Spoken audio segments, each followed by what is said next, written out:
زه له دې دندې سره مینه لرم ځکه دردونه آراموي او ژوندونه ژغوري.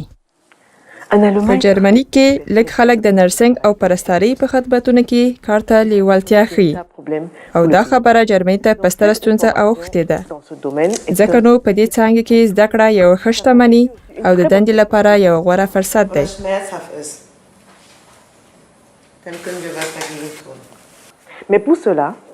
په دې برخه کې د کار لپاره زه باید 3 کاله اوسبیلډونګ ترسره کړم. خو په یاد مو وي چې په جرمني کې د نوم ثبتولو مهلتونه ډېر جدي نیول کیږي. زما د اوسبیلډونګ لپاره د نوم لیکنې وخت د زده کړو له پیل 9 میاشتې وړاندې پای ته رسېدلی و. مهم ټکی دا دی چې د دې اوسبیلډونګ لپاره د عالي ښوونځي د فراغت سند ته اړتیا نشته خو د منځني ښوونځي سند باید ولرئ. همدا شان مو جرمني ژبه باید ښه زده وي.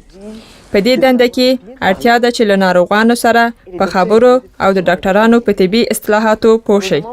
د نیکه مرغه دلته مخکې له مخکې هم د تیاری کورسونه شته.